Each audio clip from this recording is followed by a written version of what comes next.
Nag-surprise inspection si Manila Mayor Isko Moreno sa Binondo.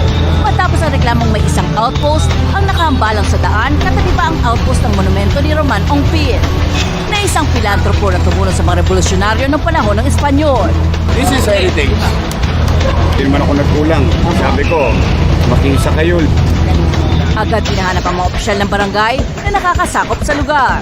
Dahil bukod sa fire truck na nasa gitna ng kalsada, halos kalahati rin ang daan ang sakop ng outpost na sinasabing storage room ng mga fire volunteer. 10 minuto na tayo rito, wala pang lumalapit sa atin. Para lang tayong tau-tauhan dito. Maya-maya pa, kumuha na siya ng maso. Sabay giba sa pader ng outpost. Pinagpatuloy naman ito ng demolition team. Inutos na lang niya na ipatabi ang mga gamit ng mga bombero na nasa loob ng struktura.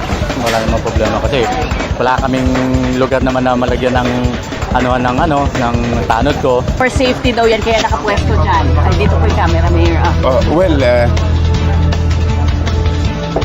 Kanya-kanya na lang dahilan yan. It's obstruction. Nagtow na rin ang fire truck at inilipat sa ibang lugar.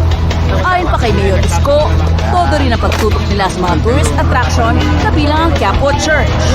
Gaya ng planong pagpapatayo ng gusali malapit sa simbahan na posibleng maging photo bomber. Not at the expense of our environment, heritage, and peace and order. Ang Lacson Underpass naman, pansamantalang papahintulutan na ipasailalim sa pamamahala ng isang pribadong kumpanya. Hihintayin na lang daw muna nila matapos ang kontrata. Pag natapos yung kontrata, ako sabihin mo kay kabayan, hindi ko i-renew. Kanina, nakipagpulong din si Mayor Moreno sa mga opisyal ng Tourism at Intramuros Administration.